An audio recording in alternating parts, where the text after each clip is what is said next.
10 জিলহজে গোটা বিশ্বের সব সামর্থ্যবান বিশ্বাসীদের জন্য এরকম জবেহ করা, স্যাক্রিফাইস করা, অ্যানিমালসকে স্লটার করা আল্লাহ তাআলা ওয়াজিব করে দিয়েছেন। তার মানে কুরবানির যে বিধান, এটা আমরা সাইয়েদনা ইসমাঈল আলাইহিস সালামের বদৌলতেই পেয়েছি।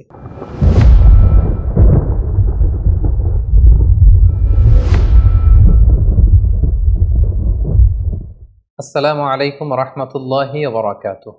নাহমাদুহু ওয়া নুসাল্লি আলা রাসূলিহিল কারীম। আম্মা বা'দু ফাআউযু বিল্লাহি মিনাশ শাইতানির রাজীম। বিসমিল্লাহির রহমানির রহিম। সাইয়্যিদুনা ইসমাঈল আলাইহিস সালাম, পবিত্র কালামুল্লাহ মাজিদে বর্ণিত 25 জন নবী এবং রাসূলদের মধ্য থেকে তিনি হচ্ছেন অন্যতম একজন নবী। এবং সাইয়েদনা ইসমাঈল আলাইহিস সালাম ছিলেন ইব্রাহিম আলাইহিস সালামের জ্যেষ্ঠ পুত্র। এবং সাইয়েদনা ইব্রাহিম আলাইহিস সালাম আল্লাহ তাআলার কাছে দোয়া করেছিলেন, রব্বি হাবলি মিনাস সলিহিন, অর্থাৎ হে আল্লাহ, আপনি আমাকে নেককার সন্তান দান করেন। আর এই দোয়ার ফসল বা দোয়ার বদৌলতে আল্লাহ তাআলা সাইয়েদনা ইসমাঈল আলাইহিস সালামকে দান করেছিলেন। এবং আল্লাহ তাআলা বলেছেন, ফাবাশশারনাহু বিগুলামিন হালিম, আমি একজন ধৈর্যশীল সন্তান ইসমাঈলের সুসংবাদ আমি ইব্রাহিমকে দিলাম। সাইয়েদনা ইসমাঈল আলাইহিস সালাম হচ্ছেন যাবিহুল্লাহ, অর্থাৎ যাকে আল্লাহ তাআলা জবাই করতে বলেছিলেন, আল্লাহর জবাই। এজন্য আল্লাহর রাসূল সাল্লাল্লাহু আলাইহি সাল্লাম তিনি বলতেন যে আনা ইবনু যাবিহাতাইন, আমি হচ্ছি 2 যাবিহের সন্তান। অর্থাৎ এক হচ্ছে আমার পূর্বপুরুষ ইসমাঈল হচ্ছে এক যাবিহ, যাকে জবাই করার কথা ছিল, কিন্তু তাকে সরিয়ে আল্লাহ জান্নাত থেকে একটি ভেড়া পাঠালেন, তিনি বেঁচে গেলেন। আবার আমার পিতা আব্দুল্লাহ, তাকেও আমার দাদা আব্দুল মুত্তালিব জবাই করে দেওয়ার কথা ছিল আল্লাহর সন্তুষ্টির জন্য, কিন্তু সেখানে তার বদৌলতে 100টি উট দিয়ে আল্লাহ তাআলা আমার পিতা আব্দুল্লাহকে বাঁচিয়ে দিলেন। তাহলে এক যাবিহ হচ্ছে আমার অনেক অনেক পূর্বপুরুষ ইসমাঈল, আর এক যাবিহ হচ্ছে আমার পিতা আব্দুল্লাহ। তাহলে এই 2 যাবিহের কারণেই কিন্তু আমি পৃথিবীতে এসেছি। অর্থাৎ সাইয়েদনা ইসমাঈল আলাইহিস সালাম বেঁচে না থাকলে এই বংশে আল্লাহ রাসূল সাল্লাল্লাহু আলাইহি ওয়াসাল্লাম আসতেন না। আর রাসূল সাল্লাল্লাহু আলাইহি ওয়াসাল্লামের পিতা আব্দুল্লাহ যদি জবাই হয়ে যেত, তাহলে রাসূল সাল্লাল্লাহু আলাইহি ওয়াসাল্লাম তো পৃথিবীতে আসতে পারতেন না। এজন্য তিনি বলতেন আনা ইবনু যাবিহাতাইন, আমি হচ্ছি 2 যাবিহের সন্তান। একজন হচ্ছে ইসমাঈল আলাইহিস সালাম, আর একজন হচ্ছে আল্লাহ রাসূল সাল্লাল্লাহু আলাইহি ওয়াসাল্লামের পিতা আব্দুল্লাহ। ইসমাঈল আলাইহিস সালামকে বলা হয় আবুল আরব, তিনি আরব জাতির পিতা। পুরো আরব গোষ্ঠীটাকে 3টি ভাগে ভাগ করা যায়। একটা হচ্ছে আল আরাব আল বাঈদা, আর একটা আল আরাব আল আরেবা, আর একটা মুস্তাআরিবা। বাঈদা মানে হচ্ছে অনেক আগের যে আরব জাতি, যেটা হচ্ছে আদ সামুদ জাতির কথা বলা হয়, তারা ধ্বংস হয়ে গিয়েছে, তাদের কেউ পৃথিবীতে নেই, তারা হচ্ছে আরবে বাঈদা।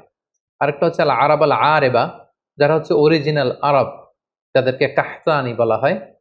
আর 3 নাম্বার আরব হচ্ছে আল আরাব আল মুস্তাআরাবা বা মুস্তাআরিবা, মানে যারা বেসিকলি মূলত আরব নয়, ভিনদেশী লোক, কিন্তু আরবি সংস্কৃতিতে এসে আরবি ভাষা শিখে তারা এখন আরব হয়ে গিয়েছে।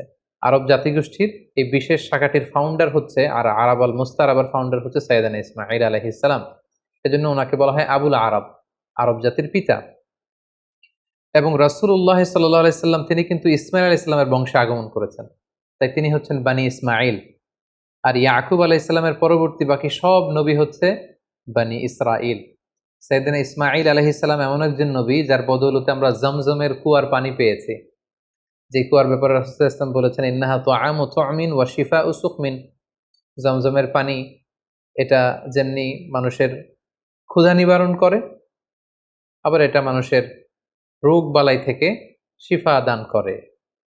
পাশাপাশি কুরবানির যে বিধান, অর্থাৎ জিলহজের 10 তারিখে আমরা যে কুরবানি করি ঈদুল আজহার দিন, এই কুরবানির বিধানটাও কিন্তু সাইয়েদনা ইসমাঈল আলাইহিস সালামের কারণে আমরা পেয়েছি, আমরা শুনবো সামনে। পাশাপাশি কাবা নির্মাণের সাথেও কিন্তু সাইয়েদনা ইসমাঈল আলাইহিস সালাম ওতপ্রোতভাবে জড়িত। কারণ ইব্রাহিম আলাইহিস সালাম প্রধান রাজমিস্ত্রির ভূমিকায় অবতীর্ণ হয়েছিলেন, আর ওনার সাথে সাপোর্ট দেওয়ার জন্য, সহযোগিতার জন্য সাইয়েদনা ইসমাঈল আলাইহিস সালাম পাথর বয়ে বয়ে পাথর টেনে পিতার হাতে দিতেন। সাইয়েদনা ইসমাঈল আলাইহিস সালামের জন্ম হয়েছিল ফিলিস্তিনে, কিন্তু সেখানে তিনি থাকতে পারেননি। আল্লাহ তাআলার আদেশে ওনার পিতা ইব্রাহিম আলাইহিস সালাম হাজারকে এবং ইসমাঈলকে মক্কার মরুজমিনে রেখে দিয়ে যায়। সারা চাচ্ছিল যে হাজার এবং ইসমাঈল যাতে ফিলিস্তিনে না থাকে। পাশাপাশি আল্লাহ তাআলাও আদেশ করলেন যে প্রিয় কলিজার টুকরা সন্তানকে মক্কার মরুজমিনে তুমি রেখে দিয়ে আসো। ইব্রাহিম আলাইহিস সালাম তাই করলেন। কলিজার টুকরা সন্তান ইসমাঈল আলাইহিস সালামকে এবং তার মা হাজেরাকে মরুভূমিতে রেখে দিয়ে চলে গেলেন। একা ধুধু প্রান্তরে হাজেরার কাছে কিছু নেই, সামান্য কিছু খেজুর আর এক মশক পানি। 1-2 দিন যাওয়ার পরে এই খেজুরও শেষ, পানিও শেষ। কোনো খাবার যেহেতু নেই, হাজেরার স্তনে দুধও নেই, দুধের বাচ্চা ইসমাইলকে খাওয়ানোর মতো কিছু নেই। আল্লাহর এই নবী সাইয়েদনা ইসমাইল আলাইহিস সালাম, দুধের বাচ্চা, তিনি ছটফট করছিলেন ক্ষুধার যন্ত্রণায়, পানির তৃষ্ণায়। সাইয়েদনা ইসমাইল আলাইহিস সালাম মক্কার মরু জমিনের মধ্যে তিনি ছটফট করছেন। এই কঠিন দৃশ্য দেখে ধৈর্য ধারণ করা হাজেরার পক্ষে সম্ভব ছিল না। তিনি সাইয়েদনা ইসমাইল ইসলামকে মরুভূমির মধ্যে রেখে পানির সন্ধানে, পাশে একটা ছোট্ট পাহাড় ছিল, পাহাড়টির নাম হচ্ছে সাফা, এই সাফা পাহাড়ের উপরে তিনি আরোহণ করলেন। দূর মরুভূমির এদিক সেদিক তিনি খুঁজতে আরম্ভ করলেন, কোনো কাফেলা দেখা যায় কিনা, কাউকে দেখা যায় কিনা, পানির কোনো সন্ধান করা যায় কিনা। না, তিনি কাউকে দেখতে পাচ্ছেন না। আবার তিনি সাফা পাহাড় থেকে নেমে পাশে আরেকটা পাহাড় ছিল, সেটার নাম হচ্ছে মারোয়া, দৌড়ে যে মারোয়াতে উঠলেন। এবার আবার মরুভূমির দিকে তিনি তাকালেন যে কোনো কাফেলা দেখা যায় কিনা, কোনো জনমানুষ দেখা যায় কিনা, পানির কোনো সন্ধান মেলে কিনা, কিন্তু না, তিনি কাউকে দেখতে পেলেন না। আবার তিনি মারোয়া থেকে নেমে এসে সাফায় উঠলেন, আবার সাফা থেকে মারোয়ায়। এভাবে তিনি পানির সন্ধানের জন্য সাফা থেকে মারোয়া পাহাড়ের মাঝখানে সেই তপ্ত মরুর বুকে 7 বার তিনি দৌড়াদৌড়ি করেছিলেন। বিবি হাজেরার এই 7 বার টার্ন করাটা, এই দৌড়াদৌড়ি করাটা আল্লাহ তাআলার কাছে এত পছন্দনীয় হয়েছে, হজের সময় প্রত্যেক হাজী সাহেবের এই 2 পাহাড়ের মাঝখানে আস-সা'য়ু বাইনা সাফা ওয়াল মারওয়া, সাফা মারওয়ার মাঝখানে দৌড়াদৌড়ি করাটাকে আল্লাহ তাআলা হাজীদের জন্য ওয়াজিব করে দিয়েছেন। হঠাৎ আল্লাহ তখন ফেরেশতা পাঠালেন। ফেরেশতা বলল, হাজার তুমি যাও, তোমার দুধের ছেলে ইসমাইলের কাছে যাও, তার পাশেই তুমি জমজমের কুয়া দেখতে পাবে। তিনি গেলেন, যে দেখলেন ঠিকই মরুর জমিন ফুঁড়ে সেখান থেকে কলকল করে ভেতর থেকে পানি বের হচ্ছে। তিনি দেখে তো তিনি অবাক হলেন, তিনি আল্লাহর শুকরিয়া আদায় করলেন, এটাই হচ্ছে সেই জমজমের কুয়া। এবং সেখান থেকে তিনি পানি পান করলেন, মশকের ভেতরে পানি ভরে রাখলেন, দুধের শিশু ইসমাইলকে পানি পান করালেন। তিনি দেখতে পেলেন পানি শুধু বেরোচ্ছে আর বেরোচ্ছে, পানি যেন চলে না যায় চারদিকে। তিনি বালু দিয়ে বাঁধ দিতে লাগলেন। আমরা যেমনি পানি ঠেকানোর জন্য বেড়ি বাঁধ দেই, তেমনি হাজার তিনি বালু দিয়ে বাঁধ দিতে লাগলেন। হাজার কিন্তু আরবি ভাষা জানতো না, তিনি জানতেন ইব্রানি ভাষা, এবং ইসমাইল আলাইহিস সালামও তো ছোট বাচ্চা। সো হাজার ইব্রানি ভাষায়, তার নিজের ভাষায় বালি দিয়ে পানিটাকে আটকে রাখার চেষ্টা করছিলেন, আর ইব্রানি ভাষায় বলছিলেন ঝাম ঝাম, মানে স্টপ স্টপ, থাম, পানি চলে যাস নে।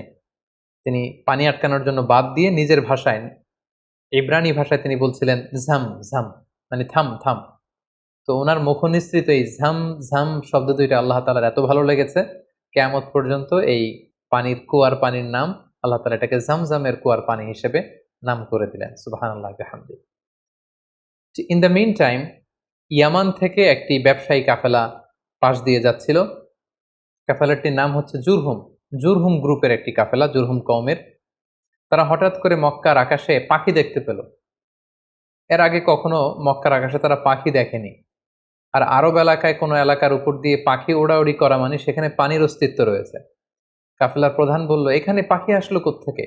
মক্কার এই লোকেশনে তো কখনো আমরা এত বছর ধরে এখানে কাফেলা নিয়ে আসা যাওয়া করি, আমরা তো পাখি দেখিনি, নিশ্চয়ই এখানে পানির কোনো ব্যবস্থা হয়েছে। তারা যেয়ে দেখলো যে একজন নারী, সাথে দুগ্ধপোষ্য ছোট্ট বাচ্চা, আর পাশে একটা কুয়ার মতো, ভেতর থেকে শুধু পানি বেরোচ্ছে। তারা হাজেরার কাছে পানির অনুমতি চাইল, হাজেরা পানির অনুমতি দিলেন। তারা পানি খেয়ে তৃপ্ত হলো। তারা বলল যে আপনি যদি অনুমতি দেন তাহলে আমরা এই পানির আশেপাশে বসতি করতে চাই এবং আমাদের এলাকাবাসীদের সবাইকে এনে এখানে রাখতে চাই। বিবি হাজেরা বললেন, হ্যাঁ অবশ্যই, তোমরা আসতে পারো, পানি খেতে পারো, এখানে বসতি স্থাপন করতে পারো, তবে মনে রেখো এই জমজমের মালিকানা তোমাদের থাকবে না, ওনারশিপ থাকবে আমার কাছে। সুবহানাল্লাহ বিহামদি। সাইয়েদনা ইব্রাহিম আলাইহিস সালামের দোয়ার ফসলে এখানে জনমানুষের আগমন ঘটতে আরম্ভ করলো। জমজমের পানির কথা চারদিকে ছড়িয়ে পড়তে লাগলো, এবং ছোট্ট দুধের বাচ্চা ইসমাঈল আলাইহিস সালাম বড় হতে লাগলেন।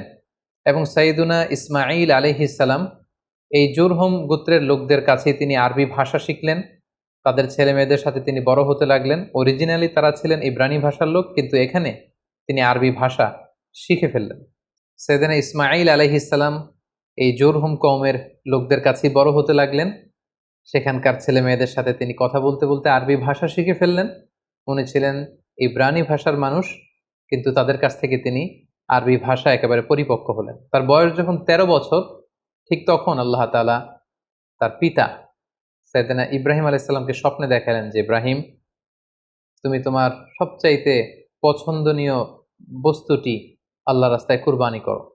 একাধিকবার তিনি এই স্বপ্নটি দেখলেন এবং ইব্রাহিম আলাইহিস সালাম বুঝতে পারলেন যে আমার সবচাইতে পছন্দনীয় হচ্ছে আমার ছেলে ইসমাঈল, যাকে আমি আল্লাহর আদেশে সেই মক্কার মরুভূমিতে রেখে এসেছি। আজ 13টি বছর আমি ফিলিস্তিনে আমার ছেলেকে অনেক মিস করছি। না জানি আমার ইসমাইল দেখতে কতটুকু হয়েছে, না জানি আমার ইসমাইল কত বড় হয়েছে, দেখতে কত সুন্দর হয়েছে। ইব্রাহিম আলাইহিস সালামের হৃদয়ে ছেলে ইসমাইলের মায়া ভালোবাসা যখন প্রবলভাবে জন্মালো, ঠিক ওই মুহূর্তে তিনি স্বপ্নে দেখলেন যে আল্লাহ তাআলা ইসমাঈল আলাইহিস সালামকে কুরবানি করে দেওয়ার জন্য, জবাই করে দেওয়ার জন্য আদেশ করছেন। তিনি আল্লাহ তাআলার আদেশে ফিলিস্তিন থেকে মক্কায় চলে আসলেন। এসে 13 বছর পর নিজের কলিজার টুকরা সন্তান ইসমাইলকে দেখলেন। কিন্তু এই ছেলেকেও তিনি বেশি দিন ধরে রাখতে পারবেন না, কারণ আল্লাহ তাআলার আদেশে তাকে জবাই করতে হবে। তিনি ছেলের সাথে কনসাল্ট করলেন। বাবা ছেলের কনভারসেশনটা কেমন ছিল আল্লাহ তাআলা সূরাতুস সাফফাতে খুব চমৎকারভাবে বলছেন, ফালাম্মা বালাগা মাআহু সাইয়া ক্বালা ইয়া বুনাইয়া ইন্নী আরা ফিল মানামি আন্নী আযবাহুক। ইসমাইল যখন একটু হাঁটতে পারে, দৌড়াতে পারে, ছোটাছুটি করতে পারে, এই বয়সে যখন পৌঁছলো, ইব্রাহিম আলাইহিস সালাম এসে বললেন, হে আমার কলিজার টুকরা সন্তান, আমি স্বপ্নে দেখেছি যে আমি তোমাকে জবাই করছি। ফানজুর মাযা তারা, what do you think about it, what's your opinion about the matter, তোমার মতামত কি, আমি তোমার মতামত জানতে চাই। ছোট্ট ছেলে ইসমাইল আলাইহিস সালাম বললেন, ক্বালা ইয়া আবাতি ফাআল মা তু'মার, হে আমার বাবা, আপনি যেমনটি আদিষ্ট হয়েছেন ঠিক তেমনটি করুন। সাতাজিদুনি ইনশাআল্লাহু মিনাস সাবিরিন, ইনশাআল্লাহ অচিরেই আপনি আমাকে ধৈর্যশীল পাবেন। আপনি মনে করবেন না যে আমি ঘাবড়ে গিয়েছি, আমি ভয় পেয়েছি, আমি দৌড়ে ছুটে পালাবো না। আপনি যেমনটি দেখেছেন তেমনটি করুন, কারণ আপনি আল্লাহর নবী এবং আল্লাহ তাআলা আপনাকে আদেশ করেছেন, এটা আপনার উপর আল্লাহর ওয়াহী। সো আপনি আমাকে ধৈর্যশীল পাবেন। বাবা ছেলে তখন মক্কা থেকে, মক্কার পাশেই মিনা অবস্থিত, মিনা প্রান্তরে রওনা হলেন আল্লাহ তাআলার আদেশে ছেলেকে কুরবানি করবার জন্য। কি মর্মান্তিক, কি হৃদয় বিদারক সে দৃশ্য। এবং সাইয়েদনা ইসমাঈল আলাইহিস সালাম বললেন, বাবা, আমার চেহারার দিকে তাকিয়ে আপনি ছুরি চালাতে আপনার বড্ড মায়া লেগে যাবে, কষ্ট লেগে যাবে। আপনি আমাকে উল্টো করে শুইয়ে দিন, অর্থাৎ আমার চেহারাটা থাকবে মাটির দিকে, আপনি পেছন দিক থেকে আমাকে জবাই করুন। আল্লাহ তাআলা বলছেন, ফালাম্মা আসলামা ওয়া তাল্লাহু লিল জাবিন, দুইজনেই যখন সারেন্ডার করলো, মানে তাদের হৃদয়ে তখন আল্লাহর ভালোবাসা, আল্লাহর আনুগত্যের এই ব্যাপারটা ছাড়া আর কোনো কিছুই নেই। সাইয়েদনা ইব্রাহিম ছেলেকে হৃদয় থেকে সরিয়ে সেখানে আল্লাহর আদেশকে, আল্লাহর ভালোবাসাকে স্থান দিয়েছে। ছোট্ট ছেলে ইসমাইলও আল্লাহর ভয়ে রাজি হয়ে গিয়েছে। সাইয়েদনা ইব্রাহিম আলাইহিস সালাম তখন ইসমাইল আলাইহিস সালামের গলার মধ্যে ছুরি চালাবেন। আসলে এতটুকু পর্যন্ত অগ্রসর হওয়াটাই আল্লাহ তাআলা চেয়েছিলেন। আল্লাহ তাআলা চাননি যে পিতা ইব্রাহিমের কাছ থেকে শিশু ইসমাইলকে ছিনিয়ে নিতে। আল্লাহ তাআলা চেয়েছেন যে ইসমাইলের স্থান ইব্রাহিমের হৃদয়ে বড় নাকি আমি আল্লাহর স্থান বড়। তিনি যখন ছুরি চালাবেন, পেছন থেকে ডাক আসলো, ওয়ানাদাইনাহু আইয়া ইব্রাহিম, হে ইব্রাহিম, স্টপ, আর সামনে আগ বাড়ানো যাবে না, এখানেই থামো। কদ সাদ্দাকতার রুইয়া, তুমি তোমার স্বপ্নকে বাস্তবায়ন করেছো, তুমি তোমার স্বপ্নকে বাস্তবায়ন করে দেখিয়ে দিয়েছো। ইন্না কাযালিকা নাজজিল মুহসিনিন, এভাবেই আমি যারা সৎকর্ম পরায়ণশীল তাদেরকে প্রতিদান দিয়ে থাকি। ইন্না হাযা লাহুয়াল বালাউল মুবিন, নিশ্চয়ই এটা অনেক বড় পরীক্ষা। এই বড় পরীক্ষাতেও তুমি বাপ বেটা তোমরা উত্তীর্ণ হয়েছো। ফাদাইনাহু বিযিবহিন আযীম, আল্লাহ তাআলা বলছেন, জান্নাত থেকে একটা বকরি এনে, একটা ভেড়া এনে আমি ইসমাইলকে সরিয়ে দিলাম, ইসমাইলের জায়গায় ওই বকরি কুরবানি হয়ে গেল। আল্লাহু আকবার। সাইয়েদনা ইসমাইল আলাইহিস সালাম বেঁচে গেলেন। ওই যে মিনা প্রান্তরে সাইয়েদনা ইব্রাহিম আলাইহিস সালাম ছেলের বদলে বকরি জবাই করলেন, এই দৃশ্যটাও আল্লাহ তাআলার এত ভালো লেগেছে, কিয়ামত পর্যন্ত 10 জিলহজে গোটা বিশ্বের সব সামর্থ্যবান বিশ্বাসীদের জন্য এরকম জবেহ করা, স্যাক্রিফাইস করা, অ্যানিমালসকে স্লটার করা আল্লাহ তাআলা ওয়াজিব করে দিয়েছেন। তার মানে কুরবানির যে বিধান, এটা আমরা সাইয়েদনা ইসমাঈল আলাইহিস সালামের বদৌলতেই পেয়েছি। কেন আল্লাহ তাআলা এমনটি করলেন? আল্লাহ তাআলা চাইলেন যে আমি দেখতে চাই ইব্রাহিমের হৃদয়ে কে বড়, কলিজার টুকরার সন্তান ইসমাইল বড় নাকি আমি আল্লাহ তাআলা বড়। এখান থেকে আমাদের জন্য শিক্ষা হচ্ছে, ইব্রাহিম আলাইহিস সালামের হৃদয়ে সবচাইতে পছন্দের জায়গাটা ছিল তার সন্তান ইসমাইল, কারণ 86 বছর পর একটা সন্তান পেয়েছে। কত মায়ার জায়গায়, কত আদর এবং ভালোবাসার জায়গায় তিনি হৃদয়ে তাকে স্থান দিয়েছিলেন। আল্লাহ চেয়েছেন না, ওই জায়গায় যেন আল্লাহর ভালোবাসাটা থাকে। এজন্য ইব্রাহিম আলাইহিস সালামের উপর সবচেয়ে বড় পরীক্ষা তিনি চাপিয়ে দিয়েছিলেন। সম্মানিত ভাই এবং বোনেরা, আমাদের হৃদয়েও একটা ইসমাইল আছে। আমাদের কারো হৃদয়ের ইসমাইল হচ্ছে আমার টাকা, আমাদের কারো হৃদয়ের ইসমাইল হচ্ছে আমার ব্যাংক ব্যালেন্স, কারো হৃদয়ের ইসমাইল হচ্ছে আমার গাড়ি, আমাদের কারো হৃদয়ের ইসমাইল হচ্ছে আমার যশ খ্যাতি।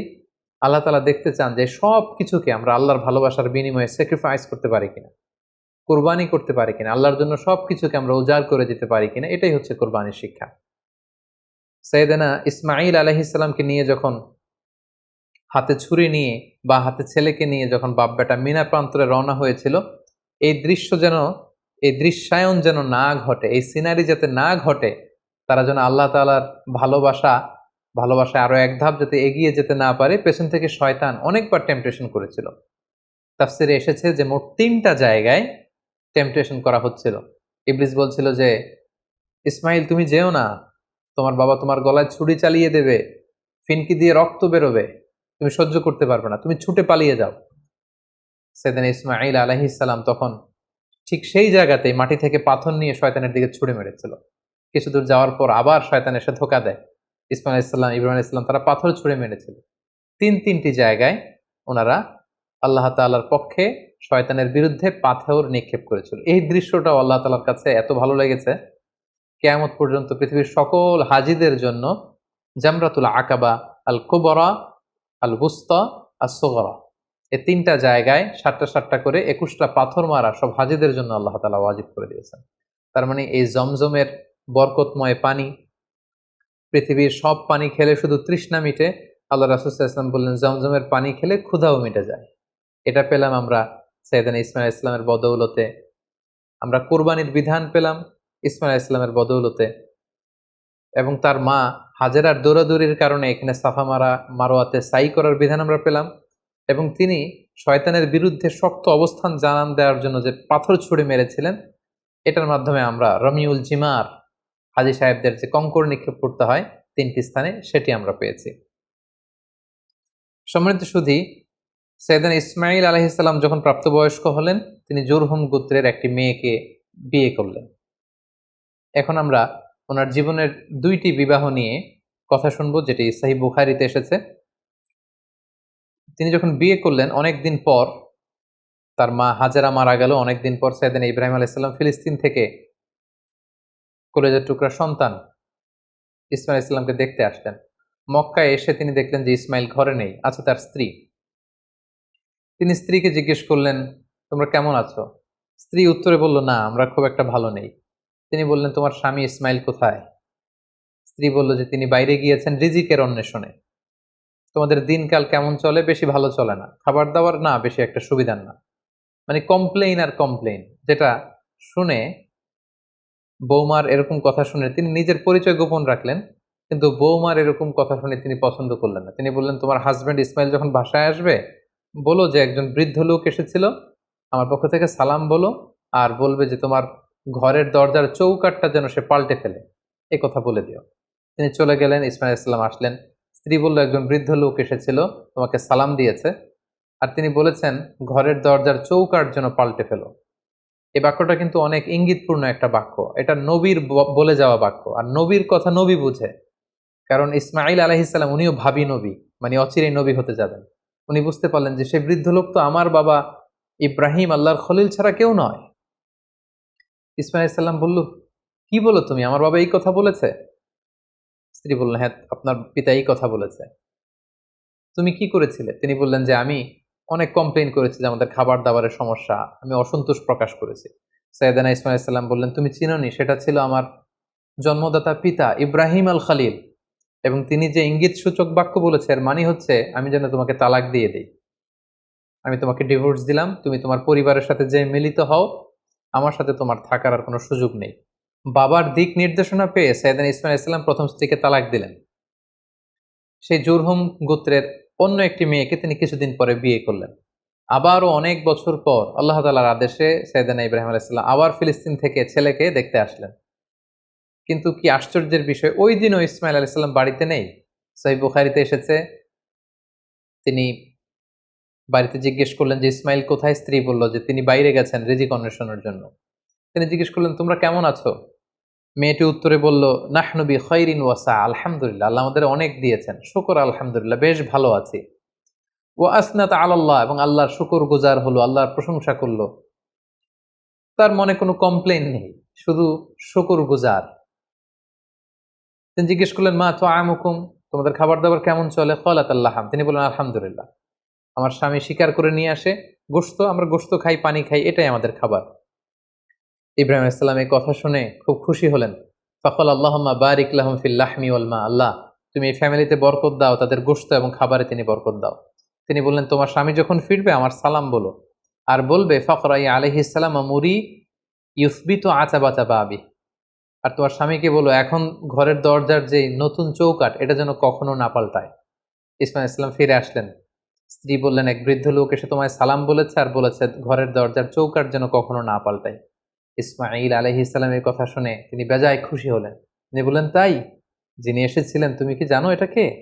তিনি আমার জন্মদাতা পিতা ইব্রাহিম আলাইহিস সালাম, আর তিনি তোমার ব্যাপারে আমার কাছে পজিটিভ সার্টিফাই করেছেন। তিনি বলেছেন তোমাকে যে আমি স্ত্রী হিসেবে রেখেছি মরার আগ পর্যন্ত যেন তোমাকেই জড়িয়ে রাখি, একসাথেই যেন আমরা জান্নাতে যাই, তোমার হাতটা যে আমি ধরেছি কখনো যেন তোমাকে ছেড়ে না দেই, চিরকাল আমাদের এই স্বামী স্ত্রীর দাম্পত্য জীবনের এই ভালোবাসার বন্ধন যেন অটুট থাকে। এই বর্ণনাটি খুব চমৎকারভাবে সহিহ বুখারীতে বর্ণিত হয়েছে। সাইয়েদনা ইসমাঈল আলাইহিস সালাম ওনার পিতার আদেশে প্রথম স্ত্রীকে তালাক দিলেন এবং দ্বিতীয় স্ত্রীকে নিয়ে সুখে স্বাচ্ছন্দ্যে মক্কায় তিনি বসবাস করতে লাগলেন। এবং একটা সময়ে সাইয়েদনা ইব্রাহিম আলাইহিস সালাম যখন আবার মক্কায় আসলেন, কাবা নির্মাণের কাজে তিনি তার পিতাকে সহযোগিতা করেছেন এবং সবসময় তিনি কাবা পরিষ্কার করতেন, ঝাড়ু দিতেন, কারণ আল্লাহ তাআলা বলেছেন ওয়া আহিদনা ইলা ইব্রাহিমা ওয়া ইসমাঈল, ইব্রাহিম এবং ইসমাইলকে আমি স্পেশাল অর্ডার করেছি যে আনতাহিরা বাইতিয়া, আমার ঘর এই কাবাকে তোমরা ক্লিন আপ করো, পরিচ্ছন্ন করো। কাদের জন্য? লিত্তাইফিন, তাওয়াফকারীদের জন্য, ওয়াল আকিফিন, যারা এই কাবা ঘরে ইতিকাফ করবে তাদের জন্য, ওয়ার রুক্কাইস সুজুদ, এবং সালাত আদায়কারীদের জন্য, রুকু সেজদাকারীদের জন্য কাবা ঘরকে পরিচ্ছন্ন করো। সাইয়েদনা ইসমাঈল আলাইহিস সালাম এই কাবা ঘরকে তিনি পরিচ্ছন্ন করতেন। সাইয়েদনা ইসমাঈল আলাইহিস সালামের ব্যাপারে আরো একটি তথ্য জানা যায় যেটি সহিহ বুখারীতে এসেছে, সেটা হচ্ছে তিনি অত্যন্ত ভালো তীরন্দাজ ছিলেন, ভালো তীর মারতে জানতেন। আল্লাহ রাসূল সাল্লাল্লাহু আলাইহি ওয়াসাল্লাম একবার বনু আসলাম গোত্রের পাশ দিয়ে যাচ্ছিলেন একটা বাজারে, তিনি দেখতে পেলেন যে বনু আসলাম গোত্রের লোকেরা তীর দিয়ে প্রশিক্ষণ নিচ্ছে, খেলাধুলা করছে। তখন আল্লাহর হাবিব সাল্লাল্লাহু আলাইহি ওয়াসাল্লাম বললেন ফাকালা ইরমু বানি ইসমাঈল, হে বনু ইসমাঈল, মানে ইসমাইলের বংশধর, তোমরা ভালো করে তীর মারো, ভালো করে তীর খেলার প্রশিক্ষণ করো। ফা ইন্না আবাকুম কানা রামিয়ান, কারণ তোমাদের আদি পিতা, তোমাদের পূর্বপুরুষ ইসমাঈল আলাইহিস সালাম ছিলেন জবরদস্ত তীরন্দাজ। তিনি চমৎকার তীর দিয়ে তিনি পশু শিকার করতেন, তিনি তীর মারলে সে তীর মিস হতো না। তাহলে ইসমাঈল আলাইহিস সালাম কানা রামিয়ান, তিনি তীরন্দাজ ছিলেন। ইসমাঈল আলাইহিস সালামের দাওয়াতি এরিয়া ছিল মক্কা। মক্কা এবং তার আশেপাশের এরিয়াতে তিনি বেসিক্যালি দাওয়াতি কাজ করতেন। জুরহুম কওমে তিনি দাওয়াত দিয়েছেন, আমালিক গোত্রে দাওয়াত দিয়েছেন, এবং আহলি ইয়ামান, ইয়ামানবাসীদের যে লোকজন সেখানে তিনি তাওহীদের দাওয়াত দিয়েছেন। কালামুল্লাহ মাজিদের সূরা মারিয়ামে আল্লাহ তাআলা সাইয়েদনা ইব্রাহিম আলাইহিস সালামের ব্যাপারে একটি বিশেষ বৈশিষ্ট্যের কথা উল্লেখ করেছেন, সেটা হচ্ছে সাদিকাল ওয়াদ। তিনি তার প্রতিশ্রুতি রক্ষা করতেন, ওয়াদা কখনো ভাঙতেন না। আল্লাহ তাআলা বলছেন ওয়াযকুর ফিল কিতাবি ইসমাঈল, হে নবী আপনি কোরআনে ইসমাঈল আলাইহিস সালামের কথাকে উল্লেখ করুন। ইন্নাহু কানা সাদিকাল ওয়াদি ওয়া কানা রাসূলান নাবিয়্যা, তিনি ছিলেন প্রমিস অ্যাটেন্টিভ, কাউকে প্রমিস দিলে এটা কখনো ভাঙতেন না, এবং তিনি ছিলেন রাসূল এবং নবী। ওয়া কানা ইয়া'মুরু আহলাহু বিস-সালাতি ওয়াজ-যাকাহ, তিনি তার পরিবারের লোকদেরকে সালাতের আদেশ করতেন, যাকাতের আদেশ করতেন। ওয়া কানা ইনদা রাব্বিহি মারদিয়া, আর তিনি আল্লাহ তাআলার অনেক প্রিয় ভাজন একজন নবী ছিলেন। তার মানে বোঝা গেল ইব্রাহিম আলাইহিস সালামের রেখে যাওয়া যে দাওয়াতি কাজ, তাওহীদের দাওয়াতি কাজ, এটা তিনি করতেন। তিনি লোকজনদেরকে সালাতের আদেশ করতেন, যাকাত দেওয়ার আদেশ করতেন, এবং ইমানের যে মৌলিক দাবিগুলো সবগুলোর ব্যাপারে তিনি দাওয়াত দিতেন। পাশাপাশি তিনি ছিলেন ওয়াদা রক্ষাকারী। অনেক তাফসিরে এসেছে যে তিনি এত বেশি সাদিকুল ওয়াদ অর্থাৎ প্রমিস অ্যাটেন্টিভ ছিলেন, তিনি কাউকে ওয়াদা দিলে সে ব্যাপারে খুব বেশি সচেতন থাকতেন। আমরা জানি সব নবীরাই ওনারা কখনো প্রমিস ভাঙতেন না, they never break the promise. কোনো নবী ওনারা কথা দিয়ে কথা ভাঙতেন না, কথা রাখতেন। কিন্তু বিশেষ করে আল্লাহ তাআলা ইসমাঈল আলাইহিস সালামের কথাকে কোরআনে উল্লেখ করতে বলেছেন। মুফাসসিরিন একরামরা উল্লেখ করেছেন যে একবার তিনি কোনো একটা ব্যক্তিকে কমিটমেন্ট দিয়েছেন বা অ্যাপয়েন্টমেন্ট দিয়েছেন যে আগামীকাল আসরের সময় এই গাছের নিচে আপনার সাথে দেখা হবে। সাইয়েদনা ইসমাঈল আলাইহিস সালাম তার পরের দিন কথা অনুযায়ী ওই ব্যক্তির সাথে দেখা করবার জন্য সেই গাছের নিচে যেয়ে হাজির হলেন। কিন্তু সেই ব্যক্তিটিকে আর খুঁজে পাওয়া গেল না। তিনি আসলেন না। ইসমাঈল আলাইহিস সালাম মনে মনে ভাবলেন যে ওই লোকটি হয়তো ভুলে গিয়েছে, আজ আসেনি, কাল হয়তো আসবে। ইসমাঈল আলাইহিস সালাম তার পরের দিন যেয়ে সেখানে হাজির, কিন্তু সেই লোকটি আসেনি। ইসমাঈল আলাইহিস সালাম তার পরের দিনও যেয়ে সেখানে হাজির, ওই লোকটি আসেনি। মুফাসসিরিন একরাম বলেছেন যে ইসমাঈল আলাইহিস সালাম ওই লোকটির অপেক্ষায় সে গাছের নিচে টানা ১ মাস অপেক্ষা করেছেন। প্রতিদিন তিনি বিকেলবেলা সেখানে যেয়ে লোকটির অপেক্ষায় থাকতেন। কারণ তিনি কথা দিয়েছিলেন। আমরা অনেক সময় কথা দিয়ে কথা রাখতে পারি না। কিন্তু সাইয়েদনা ইসমাঈল আলাইহিস সালাম কথা দেওয়ার কারণে টানা ৩০ দিন ১ মাস ওই লোকটির জন্য অপেক্ষা করেছিলেন। এজন্য আল্লাহ তাআলা ইসমাঈল আলাইহিস সালামের প্রশংসা করে তিনি বলেছেন, ইন্নাহু কানা সাদিকাল ওয়াদি ওয়া কানা রাসূলান নাবিয়্যা। তিনি ছিলেন ওয়াদাকে রক্ষাকারী একজন নবী। সাইয়েদনা ইসমাঈল আলাইহিস সালাম মক্কার এই অঞ্চলে তাওহীদের বাণীকে প্রচার করে মক্কাতেই ইন্তেকাল করেন এবং সেখানেই তার মায়ের কবরের পাশে, বিবি হাজেরার কবরের পাশে, কাবাগরের খুব কাছাকাছি কোনো একটা জায়গায় মক্কাতেই সাইয়েদনা ইসমাঈল আলাইহিস সালামকে কবরস্থ করা হয়। সম্মানিত সুধী, সাইয়েদনা ইসমাঈল আলাইহিস সালামের পুরো জীবনী শুনবার পরে এবার আমরা ওনার জীবনী থেকে কিছু লাইফ লেসন নেওয়ার চেষ্টা করব। সর্বপ্রথম যে লাইফ লেসনটি আমরা পাই সেটা হচ্ছে ইসমাঈল আলাইহিস সালাম ছিলেন আদর্শ সন্তানের নমুনা। আমরা সবাই নেককার সন্তান চাই। আমরা চাই আমাদের ছেলে মেয়েগুলো আল্লাহওয়ালা হোক, আল্লাহর যে কোনো আদেশ তারা খুব সহজে গ্রহণ করুক, মাথা পেতে নেক, এরকম সন্তান আমরা চাই। এরকম সন্তান যদি আমরা চাই তাহলে তাদেরকে ইসমাঈল আলাইহিস সালামের মতো করে আমাদেরকে গঠন করতে হবে। কারণ ইসমাঈল আলাইহিস সালাম এমন একজন আদর্শ সন্তানের নমুনা ছিলেন। সাইয়েদনা ইব্রাহিম আলাইহিস সালাম যখন তাকে বললেন যে বাবা স্বপ্নে দেখেছি তোমাকে আমি জবাই করছি, তুমি কি বলো? তিনি এক বাক্যে বলেছিলেন, ইয়া আবাতি ফাআল মা তুমার। বাবা, আল্লাহ তাআলা আপনাকে যে আদেশ করেছেন আপনি তাই করুন, আপনি আমাকে ধৈর্যশীল পাবেন। ইমানের চেতনা হৃদয়ে কতটা গভীরে প্রথিত থাকলে একজন ছোট্ট ছেলে তার বাবার প্রশ্নের জবাবে এমনটা উত্তর দিতে পারে। আমরা যদি আমাদের ফ্যামিলি মেম্বারের কথা চিন্তা করি, আমাদের ছেলে মেয়েদের কথা যদি চিন্তা করি, আমরা যদি আমার ছেলেকে বলি, আমাদের মেয়েকে বলি যে বাবা, আল্লাহ বলেছেন যে আল্লাহর সন্তুষ্টির জন্য আমি যেন ছুরি দিয়ে তোমার গলায় ছুরি চালাই, তোমাকে জবাই করি, ফিনকি দিয়ে রক্ত বেরোবে এবং তুমি এতে মারা যাবে। আমাদের ছেলে মেয়েরা কি ইমানের বলে এতটা বলিয়ান হয়েছে যে এই প্রস্তাবে তারা রাজি হবে? আমাদের কিন্তু এই বিষয়গুলো ভেবে চিনতে সামনে আগানো দরকার যে আমরা আমাদের ছেলে মেয়েদেরকে কি শিখাচ্ছি। আল্লাহর ভালোবাসা, রাসূলের ভালোবাসা, ইসলামের ভালোবাসাকে আমরা তাদের হৃদয়ে গভীর থেকে গভীরে আমরা প্রচিত করতে পেরেছি কিনা এটা চিন্তার বিষয়। সেক্ষেত্রে আমরা বলবো যে সর্বপ্রথম যে লাইফ লেসন আমরা পাই, ইসমাঈল আলাইহিস সালাম হচ্ছে একজন আদর্শ সন্তানের নমুনা। কেমন করে আমরা আদর্শ সন্তান গড়ে তুলবো এটা আমরা সাইয়েদনা ইব্রাহিম আলাইহিস সালাম যেমন করে সাইয়েদনা ইসমাঈল আলাইহিস সালামকে গড়ে তুলেছিলেন সেখান থেকে কিন্তু আমরা এই শিক্ষাটা নিতে পারি। পাশাপাশি আমরা দেখব যে তিনি তার বাবাকে বিভিন্ন কাজে সহযোগিতা করেছেন। কাবা পুনর্নির্মাণের মতো একটা বড় কাজে ছোট্ট ছেলে ইসমাঈল আলাইহিস সালাম তিনি পাথর এনে এনে বাবার হাতে দিয়েছেন এবং সাইয়েদনা ইব্রাহিম আলাইহিস সালাম তিনি কাবা নির্মাণ করেছেন। দ্বিতীয় যে শিক্ষাটি পাই সেটা হচ্ছে ইসমাঈল আলাইহিস সালাম তিনি ছিলেন অত্যন্ত পিতা ভক্ত একজন মানুষ। আমাদের সমাজে আমরা এমন হয়েছে যে আমরা বন্ধু-বান্ধবকে খুব বেশি সময় দেই, বন্ধু-বান্ধবকে খুব বেশি সাপোর্ট করি, কিন্তু বাবার সাথে আমাদের সেই সম্পর্কের জায়গাটা নেই। কিন্তু আমরা যদি ইসমাঈল আলাইহিস সালামের জীবনের দিকে তাকাই তাহলে দেখব যে সহিহ বুখারীতে যে উনার ২ টা সংসারের কথা আমরা শুনেছি। প্রথম সংসার থেকে তিনি কিন্তু ডিটাচ হয়েছিলেন কেবলমাত্র পিতার আদেশে। পিতা এসে বলেছিলেন যে তুমি প্রথম স্ত্রীকে তালাক দাও, ইঙ্গিতপূর্ণ একটা বাক্য বলে গিয়েছিলেন এবং পিতার সন্তুষ্টির জন্য পিতার দিক নির্দেশনা অনুযায়ী কিন্তু প্রথম স্ত্রীকে তিনি ডিভোর্স করে দ্বিতীয় সংসারে দ্বিতীয় সম্পর্কে তিনি গিয়েছেন। তো এখান থেকে আমরা বুঝতে পারি যে সাইয়েদনা ইসমাঈল আলাইহিস সালামের তার পিতার প্রতি কতটুকু আস্থা এবং ভালোবাসা ছিল।